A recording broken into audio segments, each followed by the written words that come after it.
Get out the insurance cards, get out the copays. The office is open, my friends. Brought to you by drroto.com.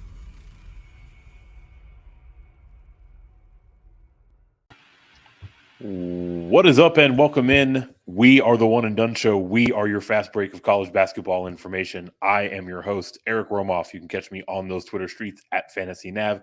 You can do your part in this endeavor. Scroll on down, hit those like and subscribe buttons. And he is the captain of our ship. He is looking forward to a MLK Day slate on DraftKings. He is MC Holland34 on Twitter. He is Mr. Mike Holland. Mike, welcome in. How you feeling about tomorrow's slate? Well, I'm glad it's a new week because this week, this past week was a little bit of a beatdown. But hey, that's how it goes, right? You can't win every slate. You can't win every day. So I'm having to learn that slowly but surely. But I'm excited. Yeah, a whole new week here. You know, we're right into the thick of conference play.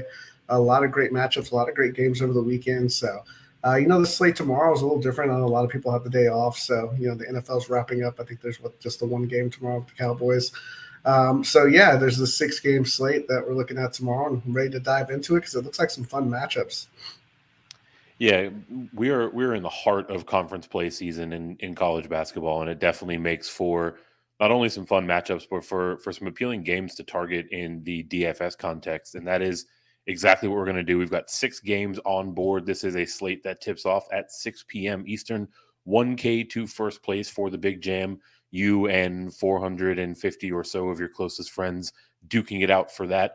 In terms of our showcase games, we will start off with the Rice Owls heading to UTSA to face off against my Roadrunners. Highest implied total on the board in terms of Ken Palm's projections, 157 points. This is looking like an 81-76 tilt in favor of Rice. And we'll start out with those Rice Owls, 12-5 on the season. Ken Palm metrics, 94th in offensive efficiency. Pretty rough on the defensive side, 283rd overall. And playing at a pretty good clip, 41st in tempo. So tell everyone in the world about these Rice Owls. Yeah, this game I was kind of surprised to see it this high, 157. That's a big total, but both defenses are absolutely terrible. Rice gets this UTSA defense that's 339th in the country. So Rice should be able to get what they want. It is a road game here. A lot of good options. Rice was on the slate, was that 3 or 4 weeks ago playing Texas. We had a couple of these guys in that ended up getting some flames. So there's definitely some good players on this team. It starts with the big man, it's Max Fiedler. His price is a little tough to swallow. He's 8,400. He's a really, really good passer and a really good rebounder. He can block some shots as well. And it's also kind of a hole in UTSA's game. They're getting their shots blocked, 355th in the country, allowing their shots to get blocked. So that's a spot that Fiedler could get a couple of rejections there. We know how big those stocks can be at that 2-point fantasy value. So. Yeah, I just wish his usage was a little bit higher. He's only at 17% for the season. This offense really goes through the guards here. Really just kind of in the 30s here. Really a good floor player. But at 8,400, playing in this tournament, you're going to want at least 40 plus, which he could certainly get to if a couple of things bounce his way. But I'm going to be looking more at the guards here. Someone like a Quincy Olivari, he's 8,100, so $300 discount at that guard position. His usage rate is way up there. It's 28%, 31% shot rate, 16% assist rate. Yeah, he's a guy that's coming off of 37. Now he has been in the high 20s a lot lately, but this is a spot where, these guys will have a chance to get to 35, 40, right? Because of this defense here. I mean, UTSA, they're 263rd in opponent 2-point percentage. They're 238th in opponent assisted field goals. So guys like Evie and Olivari, carrying a little bit of an assist rate here, going to get some added bonus. There's just not much resistance on this UTSA defense. So, Olivari, he's definitely playable. I think my favorite play is going to be Evie, Travis Evie. He's 7,100, so for 1,000 cheaper. I think this is probably where a lot of people are going to go to, carrying a 25% usage rate and a 28% shot rate. Still that 16% assist clip. And he's someone that has been in the 20s, but can get up to a 40 at a 41, 3 games ago. So he's definitely someone for that price. Going to be tough to kind of pass on there. So I'll be having a lot of Evie. You can look at a few other guys on this team. Cameron Sheffield, right? Like, he plays a lot of minutes. He's 5,900. What you like about him is that at the 5,900, you can get him at guard or forward. Now you would like his rates to be a little bit better. He's kind of a boom bust option, so he's probably well built for a GPP option. Probably not playing him in single entry or cash spots, but he's someone that can get you a 30 for sure. He's really gonna have to do it with rebounds and a couple of stocks to go along with knocking down his limited shots that he does take. But he's someone that you can look at if you're playing mass multi entry. Then gonna have him in a few lineups here, and then really that's really the basis of their offense. I mean, you can look at Makai Mason. He's 5,600. A little bit better rates than Sheffield here, but just more of an up and down type play. So you can maybe mix and match those if you're mass multi. I don't know if I'm going to get to Mason as much. I'm probably going to want to play Sheffield, especially with that position flexibility. And then you got the last guy here, kind of a value saver. And I like these value guys, right? Whenever a team is implied to score 81 points, all it takes is for like Evie or Olivari or even a Mason to get into foul trouble. And then Alim Husinevich, he's 3,500. He's someone that if he can get an extra 5 to 10 minutes in this spot, he's at 3,500, you really only need a 12 to 15 to really pay off, especially on a small slate. You would definitely take, a 13 or a 14. So, there's a lot of great options. Obviously, they're going to be whenever you're going up against the 339th ranked defensive efficiency. So, playing 2 or 3 of these guys is going to be pretty optimal tomorrow. Yeah, to kind of put an underscore on the Husinevich point, I mean, most of his, kind of mid-teens or higher games are coming in instances where he's seeing 18, 19, 21 minutes out there, right? So if he gets a little bit more run, that's really all that he needs to pay off that low price tag.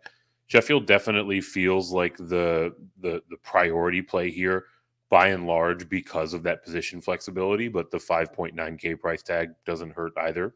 The real question that I had is going back to Olivieri, right? Like we talked about this UTSA side, 263rd in opponent 2-point percentage. If you look at Olivieri's game logs, the games where he's getting to his ceiling, to the number that you need to pay off 8.1K, are games where he's shooting almost 66% from the field, right? 643, 667, respectively, right? So while it's a favorable matchup for the 2-ball, do you think that this is the type of game where he could shoot at that prolific rate and get to the ceiling, or is that kind of a bridge too far? One meet there. Yeah, for sure. I mean, I think the shot rate is there, right? So he sees a couple of easy baskets go in. He shoots a lot of threes, though. So don't necessarily know that really plays into his. Now, if he gets a couple of easy baskets and knock down some threes, he can definitely get there. Obviously, the 2-point percentage is going to help, someone like Fiedler's around the basket.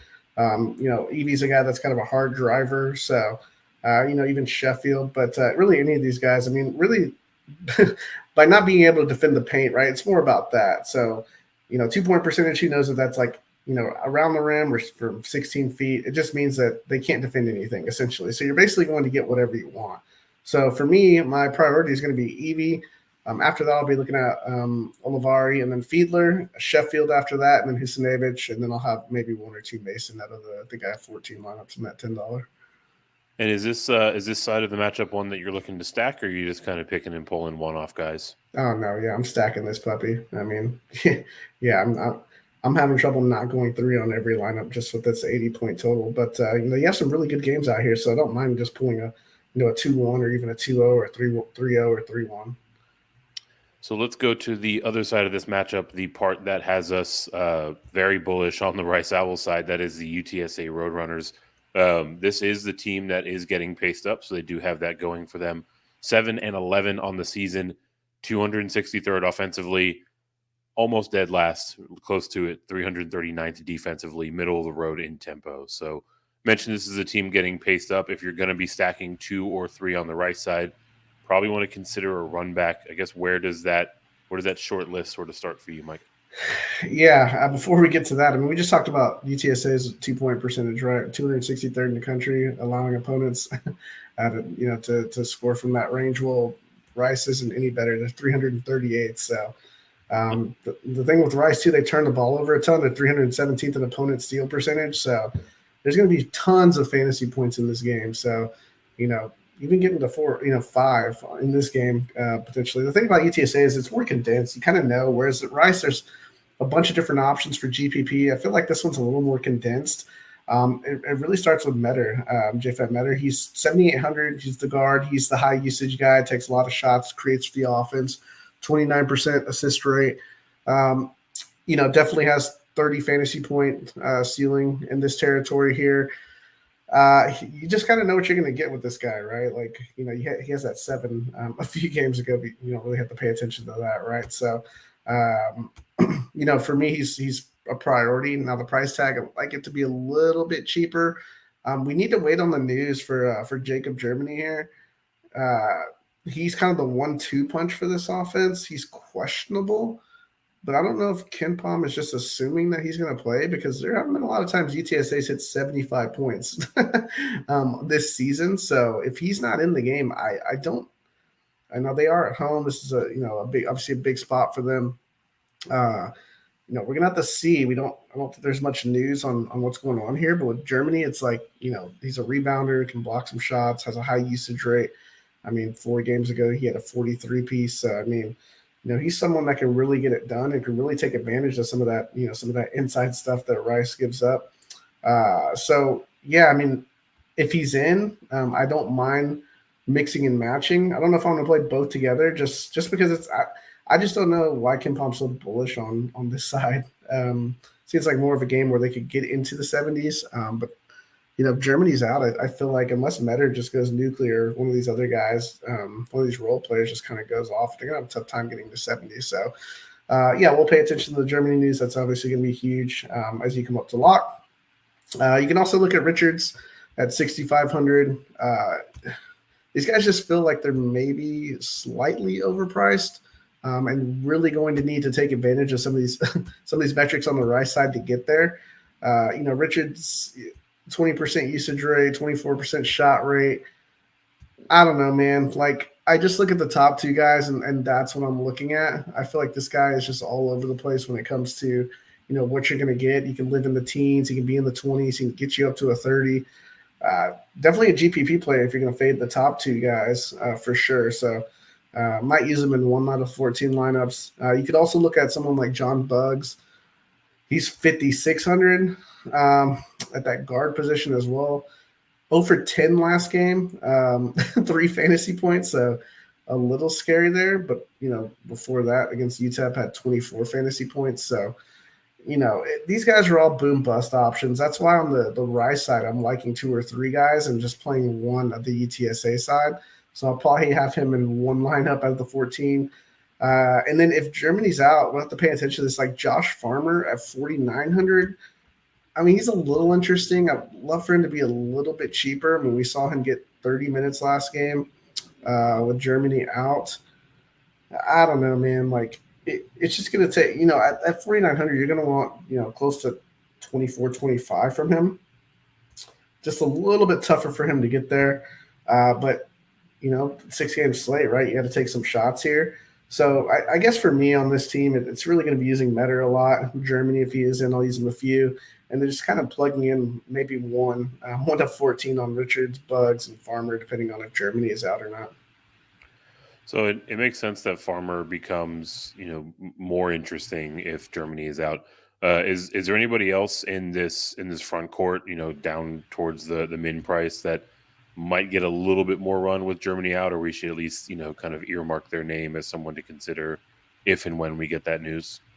Bowfinger started, but he only played like 12 minutes, I think. So, like, I don't I don't think I'm going to go there.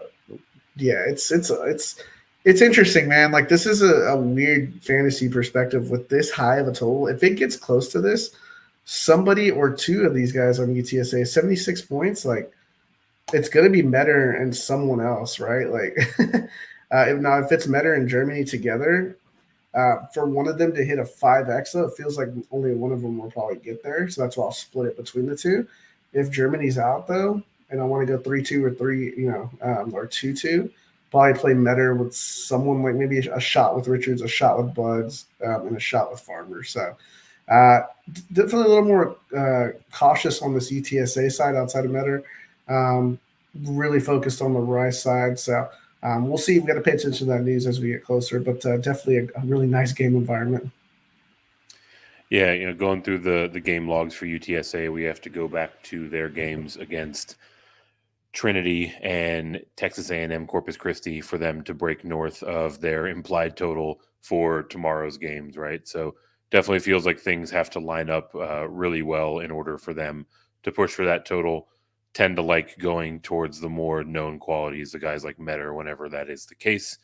Let's move on to our second showcase game. We've got the UAB Blazers heading to Middle Tennessee to play against the Blue Raiders.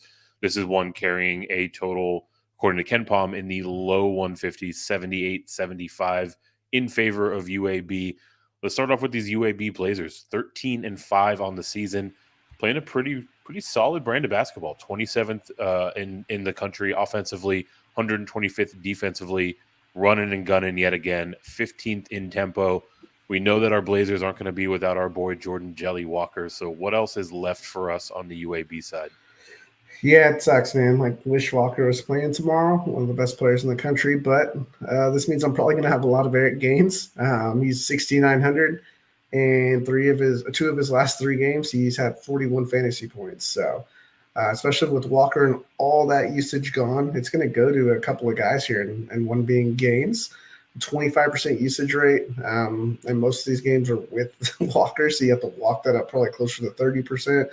The shot rate will probably reach closer to 28 to 30%. His assist rate was already near 30%, and a 2% block and steal rate. So, I mean, this is a guy that transferred over from LSU. Wrote him up a bunch this offseason. Was an awesome transfer. Thought he was going to pair really well with what Walker does, and now gets a little bit of chance to shine on his own without Walker. So this is why this is a dangerous team if they make the tournament. But definitely going to have a lot of Eric Gaines here. Man, it's a little bit tougher as you go through the rest of this team. I think the one guy that we can look at for sure is KJ Buffin. We know that he can get it done at this price point. At the forward spot, he's 6,400. You love the rate. It's a 3% block and steal rate, 30% combined rebounding rate. He's a source for a double-double. And at 6,400, you don't often get guys that, can go 12 and 10 and block, 2 shots and grab a steal. So you got to be looking up, the leaderboard and see a Buffin. You wouldn't be surprised at 6,400. So, pairing Gaines and Buffin, it's pretty cheap to do as well. When you start to go through the rest of this team, I mean, the UAB, they're actually pretty deep. They had a really nice transfer class. You can look at Ladarius Brewer. Just don't like the price tag. He's 6,400. Man, I mean, with Walker out, right? Like, it feels like he's going to get some of this extra usage, but I just don't know if I want to pay 6,400 for someone like him. I think I'd rather just spin down and try to get one of these cheapies to really make it happen in this matchup. Someone like an Ephraim Johnson or Taven Levon. Both of these guys are 4,100 and 4,000. Levon had 18 last game. He was really in the mix last year with this team, but with obviously Gaines coming over and Brewer coming over, more of a limited role this year. But now with Walker out, he's had games last year where he was in the 18s and 20s. So I don't mind taking some shots on him. Ephraim Johnson, man, 2 weeks ago we were playing this guy in the mid 3Ks when they were on the slate. He was coming off of some pretty solid outings. He's kind of cooled down since then, has actually gone down in fantasy points in each of the last 5 games from 15, 12, 11, 8, and 6. But you know that he's got the potential to do it. So he's kind of a sneaky cheat play there. So I don't mind using him. You like the fact that his minutes are in the mid 20s, right? I mean, anytime we get a guy that is going to play 25 minutes at 4K, you have to look at him, especially with someone that's going to be soaking up some of Walker's usage. So really, Levon and Johnson, I'm kind of mixing and matching who I'll use. Trey Jemison, I just never play him. He's a boom bust option. Like, I wouldn't be surprised. I probably will have to play him in one just so I can say that I didn't completely screw up the 40 bomb that he's going to put up when he blocks 7 shots and gets a double-double. But, the shot rate's just not great. He's just not a high usage player. He really gets it done with rebounding and blocking shots. But at 6,200, I mean, he does have 35-40 ceiling. Now, that's not typically his norm. He's usually living in the low 20s with Javian Davis, the Mississippi State transfer, taking some minutes there. And then you have KJ Buffin, too, kind of taken away from him. So he's someone that playing large field obviously could take a shot at him, probably getting really low ownership. And, yeah, he's a guy that, if he puts up 30, like you wouldn't be surprised. Just things kind of have to fall into his lap for him to do that. So I think the priorities for me are going to be Gaines and Buffin.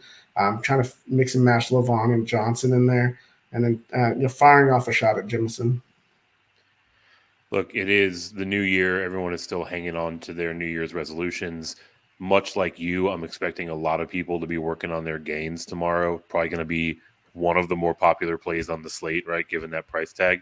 I guess, looking at the Middle Tennessee State matchup, is there anything, on kind of these fringe players, first guys off the bench or some of these role players that you think the matchup specifically lines up well for? Yeah, I mean, you look at Middle Tennessee State, they're actually not terrible defensively, right? I mean, 109th in defensive efficiency, but they have some pretty poor metrics. I mean, 285th in opponent effective field goal percentage, meaning that they give up a lot of threes, which is why they're 318th in opponent three-point percentage. And then they foul a lot, so the 310th in opponent free throw rate. So one thing we like to target is teams that give up a lot of threes and teams that put people on the line. That's a pretty good recipe, right? So yeah, it's just really going to come down to the guys that can really get it filled up. I mean, you look at Eric Gaines, he's shooting 40% from three. Ladarius Brewer is shooting 35% from three, so he's kind of interesting. He doesn't really get to the free throw line. Eric Gaines gets to the free throw line. He's got 68 attempts on the year. But this, with Jordan Jelly Walker has 175 three-point attempts this year, so that's going to be missing. So the next closest is 57 attempts, and that's Brewer, and then Gaines at 50 attempts. So I mean, this offense is basically run around Walker and what he can do, breaking down defenses and getting his outside shot going and creating on the inside. So. Yeah, I think Eric Gaines, it just means that, he's really going to have to step it up, and he's, probably going to be taking some threes. And he's really the only guy that is a massive three-point threat outside of Ladarius Brewer. They're bigs like Buffin and Jemison. They're not really three-point shooters. Buffin's 2 for 16 on the year from three. Really does his damage on the inside as well as Jemison. Lavon just hasn't had enough run this year. Like Ephraim Johnson, he's shooting 44% from three, but he's only got 16 attempts, right? So, take what you want with that. When you look at Lavon, like he's never been a high volume 3-point shooter. So I mean, yeah, I think for me, Ephraim Johnson seems a little bit better, right? But really, it's just focusing on gains. I know I really didn't talk about Brewer. I just like the double threat that someone like Buffin could have, and then some of these cheaper options as I play some of those guys from the Rice side. That makes good sense to me. Let's move over to the Middle Tennessee side. These Blue Raiders are currently sitting 10-7 on the year, 169th in offensive efficiency. You mentioned 109th in defensive efficiency. A little bit slower than average, 201st in tempo. Feels like there are a lot of guys that have some kind of tricky price tags to navigate. So how are you weaving through Middle Tennessee State? Yeah, it starts with DeAndre Dishman, the forward. He's 7,800. I don't know, man. Like this, you look at Middle Tennessee State, right? And it's just pick which guy. It feels like kind of like UTSA, like which guy is going to go off, right? Definitely their premier player is DeAndre Dishman. Like he just went bonkers against Rice, so he's coming off of that. But outside of that, he wasn't great the previous 4 or 5 games before that. So I think a lot of people are going to see that and just kind of want to jam him in. Where UAB, really their holes are from the outside. So like your 3-point shooters are UAB's 210th in the opponent 3-point percentage, 246 in opponent free throw rate. So we're probably going to see a lot of free throws in this game. Dishman, high rebounding rate, high usage rate, high assist rate, really gets it done with blocks and steals, but he's going to have to collect a lot of those at 7,800 to really get it going unless he doubles. So he's definitely in the player pool. I don't know that I like him more than per se like a Buffin or some of the Rice guys, but I'll have some shares of him. You can look at Leonard. He's 7,500 at the guard position. Another guy that I just wish his price tag was 500 to 1,000 cheaper, right? The rates are not insane except for his block rate, which is 8%. His steal rate's also 4%. So another guy just gets it done offensively. Doesn't take a ton of shots. So he's gonna have to he's gonna have to shoot 80 to 100% to hit his ceiling. So not my favorite play. You can play him, but at 7,500, like I'd rather just spin down to the other two guys here, like Eli Lawrence. He's 6,800. Now I'll talk about a guy that that likes to get his attempts up, right? Like, he's someone coming off of a 34 fantasy point game, has multiple games in the 30s. You're getting that price savings at 6,800. So for me, Lawrence with shooting 10 plus shots a game, and then he's a decent rebounder, can collect some steals. Like him at that price point. So I really ahead of Dishman and Leonard for me as far as priority, especially with that price tag. And then Cameron Weston, $200 cheaper than that. I don't know. I don't know if I can get to him. He just doesn't really excite me here. Ceiling wise at 6,600, I mean, you want to be into the 30s. He's just not really someone that does that. So for me, I think the priority on this team is going to be Lawrence with maybe a few shares of Dishman. And you can look at Justin Buford, like he's 4,500 coming off a 23 spot. Just the rates are just not great. This Middle Tennessee side, for them to get to 75 points, they're at home. This feels kind of like the same as the UTSA side, man. Like almost identical. It feels like a one play on this side to me, and it really starts with Lawrence, Dishman, maybe squeezing in a Leonard or a Weston if I'm playing 14 lineups. So I'm gonna ask you to speculate here a little bit. You mentioned Lawrence and Dishman are the priorities. That makes good sense to me. If you look at Lawrence, you go through his game log. You mentioned he doesn't shoot a ton. The games where he is hitting his ceiling are games where he is into the double digits, the mid-teens of shot attempts. On the other side with Dishman, the games where he's hitting his ceiling are when he's double-doubling, right? 43 points last time out, double-double. Go back a few weeks ago, 43 points again, double-double. So of those two, of Dishman, of Lawrence, which you think is more likely to happen? Dishman getting a double-double or Lawrence getting into kind of the mid to high teens of shot attempts? Yeah, I think Lawrence. You look at the bigs, Jemison, that 10, almost 10% block rate, solid rebound. KJ Buffin came from Ole Miss a few years ago, really strong on the interior. And then they have another SEC transfer, Javian Davis from Mississippi State, who, if one of those two gets into foul trouble, it's just going to be a tougher path for Dishman to be able to just kind of body people up. Whereas the holes in UAB's game are at that 3-point percentage. So, looking at someone like Eli Lawrence makes a lot of sense there. Definitely does. Before we move on to our third showcase game, if you're checking in on YouTube, definitely scroll on down, hit those like and subscribe buttons, and let us know in the chat from this UAB Middle Tennessee State game, who are the players that you're prioritizing, and definitely let us know if you have any questions as we continue on through the show. Our third showcase game, the Syracuse Orangemen at the Miami Hurricanes. This one's carrying a 152-point implied total, 80 to 72 in favor of Miami. We'll start with the underdogs here. Our Syracuse Orangemen 12-6 on the season. Ken Palm has them 67th on the offensive side, 130th on the defensive side, about middle of the road in tempo. And as always, still rolling out that 2-3 zone. So let's start with the Orangemen, Mike. What is it that you like for Syracuse? Yeah, I don't like that we get this game after after Jesse Edwards just got done with Notre Dame in the afternoon slate and putting up a 46. Everyone saw that coming, just as we do every time a big man plays Notre Dame. But that's kind of where it starts. I mean, 9,500. That's a steep price to pay, especially with Norchad Omie on the other side, who's he's going to have Edwards going to have the size advantage. But Ormy is no slouch, right? He was Sun Belt Defensive Player of the Year last year. Has played some really good D this year, 5% block rate. So Edwards going to have a lot tougher time than he did with little Lejeski down there at Notre Dame. So, yeah, you can use him. Edwards always a double threat, right? 46 last game, 38 the game before that, 25 before that. So kind of all over the spectrum. I don't know if 9,500 in this matchup, I want to do that. Now Miami, and they're 296 in opponent offensive rebounding percentage. So there's an opportunity here that Edwards gets some easy putbacks.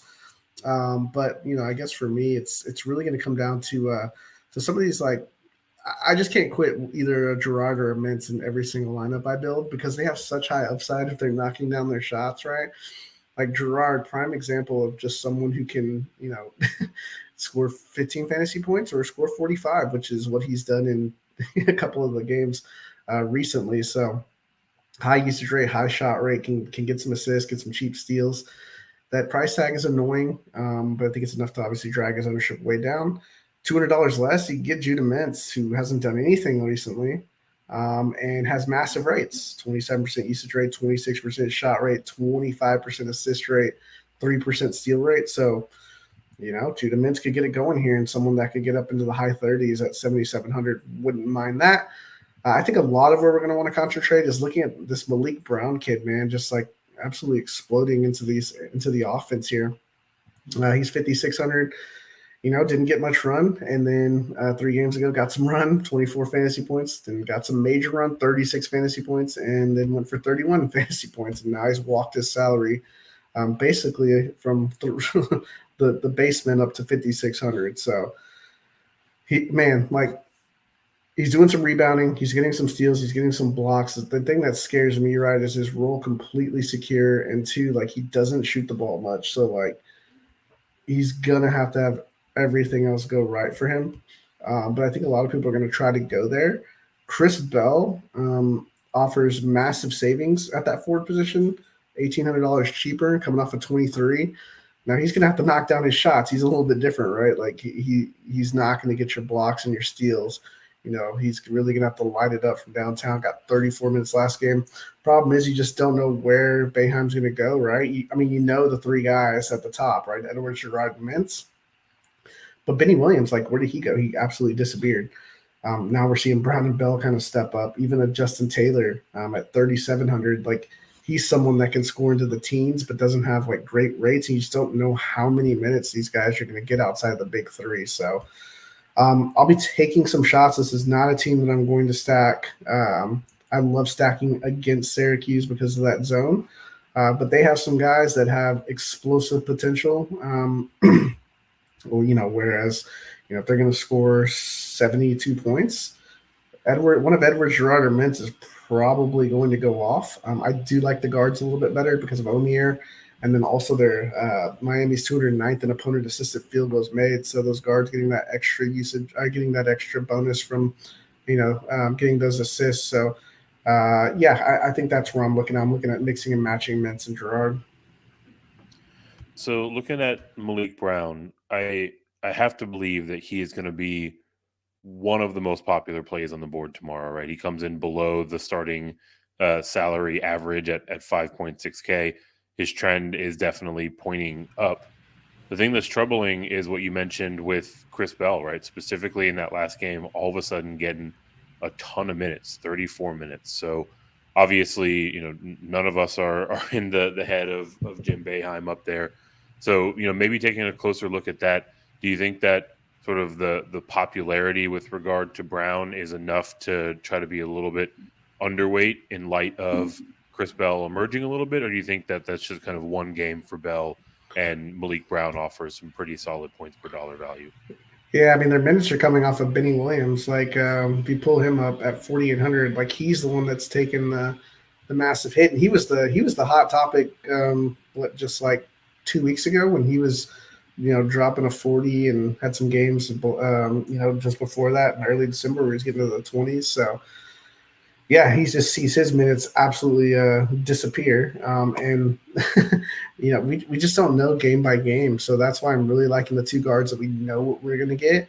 And, yeah, I just don't really want to play the rotation game with Boeheim. I've done that so much over the last 2-3 years that it just gets annoying. But the guys that are going to be out there for 35 minutes, that's the big 3. So will I have my shares of Brown? Yeah, but things have to go absolutely right for him and Bell for them to really go 4 or 5x. You're talking like multiple steals, like knocking down over 50% of their attempts, like, things like that have to happen. Whereas Gerard and those guys, like, they're just on the floor so much that, that they can get there a bunch of different ways.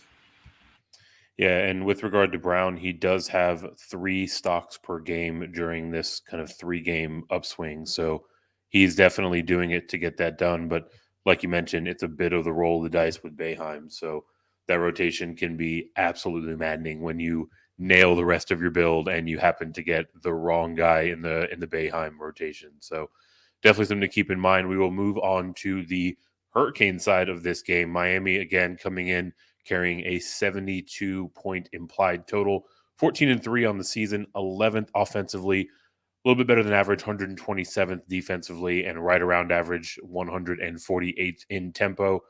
You mentioned no Chad Omier coming in and making some big waves in the middle as the defensive stopper and really as the primary big man here for the Hurricanes. Is that where your priorities start with Miami, or are you maybe looking somewhere else? Yeah, and don't shortchange Miami, man. Their implied total is 80. So, of course, when you play this 2-3 zone, right, like it seems like everyone's going to score 80 points. No, my priorities don't start with Omier. He's probably my least favorite of everyone. Even though the opponent offensive rebounding percentage is awful, it's different when you play a zone. You take so many threes against the zone. I mean, like, look at the rate here. Like, Syracuse opponent 3-point rate is 353rd. So, like, they're almost dead last in giving up 3-point attempts. But the ball is clanging all over the place. And that's why you see a lot of guards get tons of rebounds. It's not always just easy putbacks on these long rebounds. So, for me with Omier, like, he's not going to be the guy that they drop the ball into the center of the zone and he makes the play. That's actually probably going to be Jordan Miller, which is – it absolutely burned me this weekend. But he's like a Swiss Army knife. So they just put him in the middle of the zone. They may put Pack and Wong in the middle of the zone. Wong obviously will do some massive damage in the middle of that zone. But like we've seen in the past, it's whoever's in the middle of that zone. Like, it was Nate Laszewski from Notre Dame. We saw the big man Henson from Pitt. So it's usually like a 3 or 4 man that can do some different things. That's just why I think Jordan Miller is going to kind of be that guy in the middle who's going to get easy shots, be able to create. So he's someone that I'm looking at pretty heavily. Before that 19, he had a 43 spot, but really into the 20s. But we know that he's a boom bust play, and he just does everything, man. Like, he can block shots, get steals, puts up a decent amount of shots. Isaiah Wong, now the price is starting to come down a little bit. It feels a little bit better, but I mean, 8,700, that's still a ton. Excuse me. But he profiles really well in this spot. I mean, it's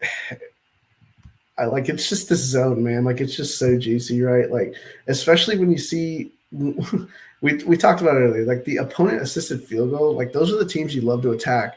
And Syracuse is basically dead last in that as well. So whenever getting 2-3 guys into this game against them, you just start to see massive fantasy points because there's a ton of assists happening, which is where guys like Isaiah Wong with the 21% assist rate, Nigel Pack's a little interesting with the 14% assist rate.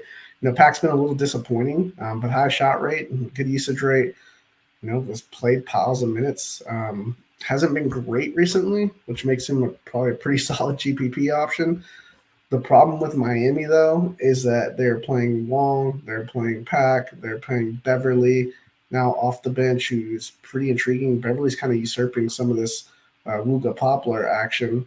And then you also have the other kid. Can't think of his name right now. Bensley Joseph. So it's like a 5-guard rotation, man. So it's really tough. Wong's going to be out there a lot. Pack's going to be out there a lot. And then that third guard is just rotating, right, with Miller at the 4 and Omier at the 5, splitting a little bit of time with Walker. So, yeah, it's tough. Like, I want to play a lot of these guys, but that guard rotation is scary, and it's been scary this year whenever they've been in spots like this. So, really using Miller, Wong, and then maybe only using 2 guys, as weird as that sounds. I think sometimes we can get too cute. I've been trying to jam in three guys, against in games with these massive totals, and you just see like one guy just like absolutely destroys. So don't mind using Wong or Miller. Gonna have a few 2 ways here with Beverly. maybe even mixing in a Joseph on one, maybe a Poplar on another, just in case they get hot against this zone. But yeah, for me, it's a little dangerous because the pricing on this team it's pretty baked into what this zone can give up. So I wish their prices were a little bit cheaper. That's been Miami all year, though. Yeah, it definitely has. We've been sort of bemoaning these guard rotations for Miami for what seems like forever. A couple of names that you mentioned that I wanted to double click on. Miller coming in off the dud that burned a lot of people. He was a very popular play on that slate. But also you mentioned Nigel Pack kind of being on a downward trend over his recent games. It feels like those are the two kind of highest leverage plays of the Miami Hurricanes that are available. Is there any thought to potentially playing those two together? Or are you taking more of a safe and upside side approach, rather, pairing Wong with one of the two of them, so you're getting a little bit of leverage, but you also have a nice safe floor of Wong? Yeah, I'm having a hard time with this Miami team in general because there's been multiple slates where you try to play three of these guys and it just doesn't work. For me, I think I'm really right now focusing on a one-off scenario for this team with the potential to maybe a 2-1 or just a 2-0. So, yeah, I wish there were one less guard in this rotation. It kind of was like that before they just started playing Beverly. It was just like figure out which one of the guards was going to go off. Just playing with Miller or Omier just made things easier. A little bit tougher now, but the fantasy points are going to be there. We'd be surprised to see this team score into the high 80s. It would shock no one. And just assists and three-pointers going down. So for me right now, I'm prioritizing Miller. I kind of like Pack's price. And then if I have the salary to figure it out, I want to try to get Wong in there. That makes good sense. Two teams where the rotation guessing game definitely makes it a little bit difficult. That does it for our showcase. Let's scroll on down and kind of round out the rest of the player pool. Pricing on the high end isn't absurd for this 6-game slate, right? We don't have those guys that are pushing into the 10 or even 11K range. We saw Oscar finally hit 11K over the course of the weekend. So apart from the teams that we've already talked about, where else are you looking to pay up for this 6-gamer? Yeah, I think it starts with Terrence Shannon. Soft matchup at Minnesota. He's 8,400. Man, like this guy has 50 fantasy point upside. So I think you're going to be looking at him. But the problem is that the price tag is there, and I may want to look at the two guys in the mid tier that we'll talk about a little bit later. So Shannon's definitely in play. Anytime he's under 9K and he just soaks up so much usage and a high shot rate and can get it done on the defensive end, like hits threes, like we know what he can do, right? Like we just know that a 40's coming. But he's a little inconsistent, right? Because there are some other good players on that Illinois team. Dawson Garcia, if you want to try to ride this wave, I'm probably not going to, but you have to at least talk about him. Anytime somebody goes back-to-back 45 and 47s and is on some winning GPP lineups that we've seen, he's in play, but that's a tough Illinois front line he's going against. He is at home. It's not the greatest total. I don't know that I can get there. He's pretty scary, but has to be in the player pool because of that. No different than Arturo Dean from FIU. They're playing North Texas, which is like one of the – I think they are the slowest team in college basketball. So, whereas Dean is a guy that can get into the 40s and putting up a lot of 30s, he has to be in your player pool. But I don't know that you have to play him. One, because of the price. Two, because of all the guys that are around him in so much better spots. But he's a leverage play for sure. It's just I don't really play anybody against North Texas, and I don't recommend a lot of people play people against North Texas. Like they're just so slow and really good defensively. But he has to be in your player pool. I think of the three of those guys, Shannon makes the most sense, whereas Garcia and Dean probably going to find themselves, on the outside looking in on my builds. That makes sense. And surprising nobody, you were spot on with that North Texas call. Dead last in pace, 60 possessions per game, and tough on the defensive side. You teased the mid-tier as a point of interest. Sounds like specifically on the Illinois side. Let's start there and walk through some of these kind of 5.5 to 7.5K guys. Yeah, Illinois, man, like finally getting their best players the ball, right? Terrence Shannon, he's pretty good. Weird. Dane Danger went berserk with playing 20 minutes early in the year, then disappeared. Now he's back starting at that 5 spot, dropped 34 last game. This is a weak interior for Minnesota, and so I wouldn't be surprised to see Danger get a double-double. Super talented, man. Like, I just love watching this guy play. But for my money in the mid-tier, it's going to be really hard to pass on Matthew Mayer. One, I have no idea why he's guard and forward eligible, like whatever. But wow, he's just on kind of a heater right now. 39 last game. He was a 24 and a 26 before that, but he had a 34. He's on a heater compared to what he was doing the first 8 games of the year. They had a crazy stat line the other night where, he's averaging almost 15 a game, points per game versus it was like 7 the first 8 games. So really finding his spot.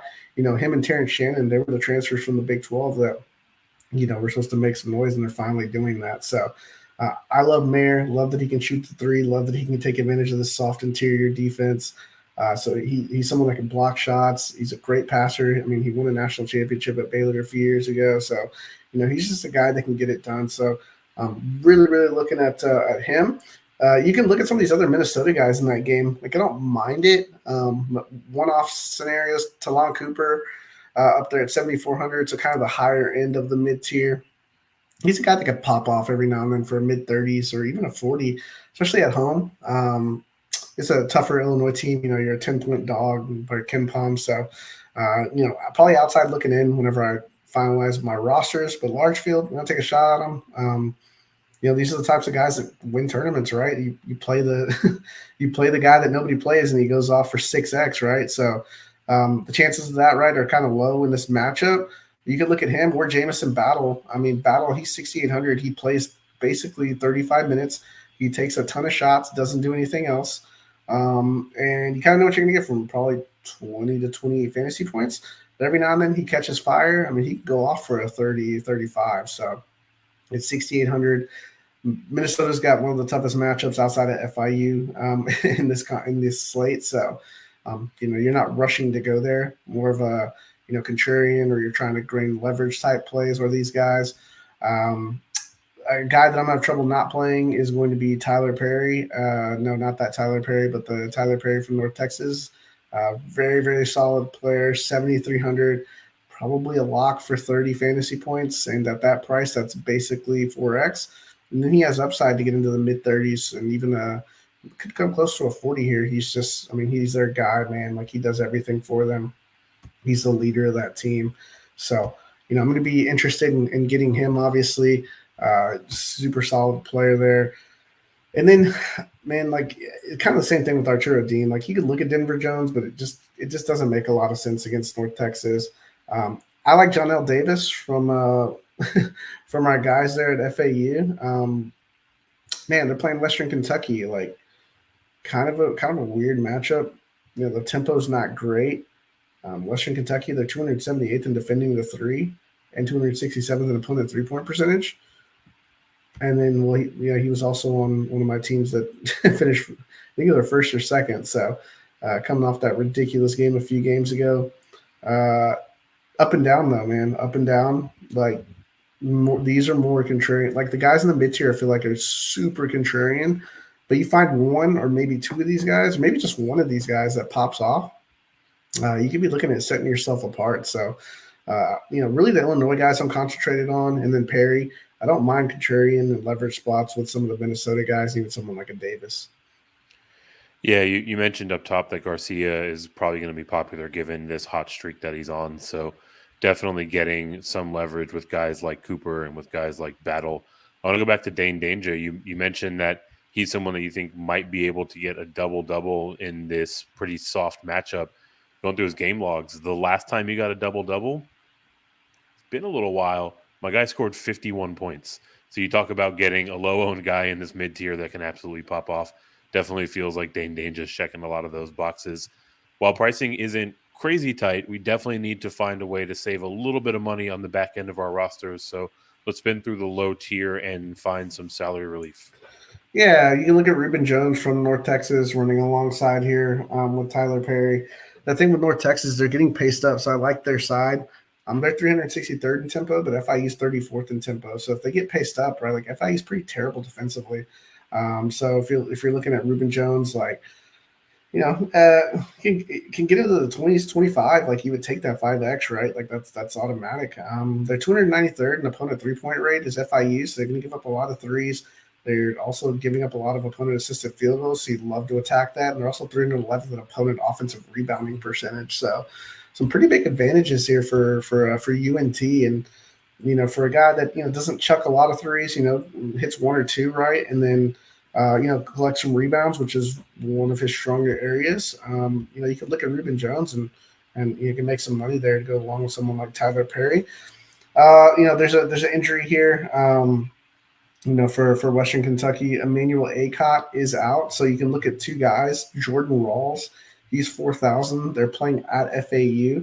Rawls saw his minutes, kind of get up there last game. 4x, right? Like, okay, kind of take that. You look at the game before that, and now you're looking at almost 7x. So he's definitely in the player pool.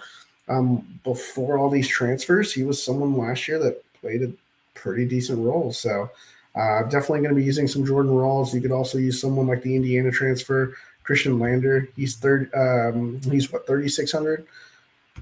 15 fantasy points, like you would absolutely take that, right?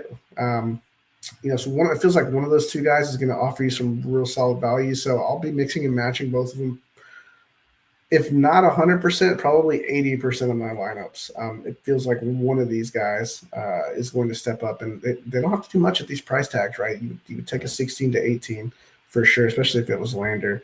And then you look at Torres Samuels as well. Like we talked about Minnesota, like it's not the greatest matchup, but the guy's just playing so many minutes. Like anytime you get someone at this price point, Samuels, that's playing 36 minutes, 34 minutes, like I don't know, like 33 minutes. It's just, it doesn't do much, but the ball bounces away a few more times, right? on the short slate, like you don't need the 3K guys that are going to go for 25.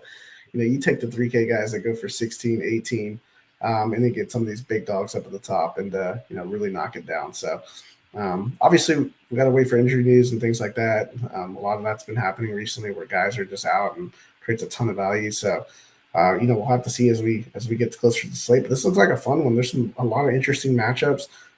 Should be some interesting totals, and we'll see how these rotations shake out with some of these coaches. But that's kind of guys in my player pool right now, and we'll see how the builds kind of go as we get closer to the lock. Yeah, definitely don't mind that Samuels call to close us out. It's hard to find guys in this 3K range that are on the court as often as he is, right? Well into the mid-30s in minutes. Before we get out of here, we got our guy Anthony checking in, throwing us with the fellas. Let's find some winners. So, Mike, as we close out the show, any kind of closing thoughts for Anthony on your overall strategy? Any last-minute tips before we get out there and start building? Yeah. I think you definitely want to attack hard, right? The Rice Owls. You want to attack UAB with Gaines and Buffin. You want to attack with either a Gerard or Mintz, and then on that other side, that 2-3 zone is very attackable. So someone like Jordan Miller, even a punt like a Harlan Beverly is interesting. So I don't know that you have to go full crazy on 2-3 on any of these games, or even a 2-2, honestly, because there's some question marks on the UTSA side with injury, as well as just with how they even get to 75 points implied total. And then Middle Tennessee, just like who's that guy that actually stands out, because there's 4 of them that could actually get it done. So Miami's pricing is a little bit tough, and then you have a bunch of interesting mid-tier plays where they're not smash plays, but there's a lot of guys in some weird spots, especially teams like FIU. We'll just kind of see. I think just mixing some of the safer plays with obviously some of the boom bust plays, probably going to be the lineup that wins it. Yeah, it definitely seems like it is that type of slate. If you are checking it on YouTube as we get out of here, definitely swing through and hit those like and subscribe buttons. And if you have not already, check out drroto.com. It's where you can find all of Mike's written work. You can get yourself over there, get subscribed, and that also gets you access to our members-only Discord. We're in there every single night talking about picks and plays, talking about prop lines that we like on PrizePicks, talking about last guys in, talking about the rosters that we're building. So really good way to get some direct access to Mike and all of his expertise, as well as his written work. So get to drroto.com, get yourself subscribed. Let's get this bread. Thanks for stopping by the office. Get your fantasy prescription by subscribing to the channel and checking out drroto.com. And until the next visit, be well and take care.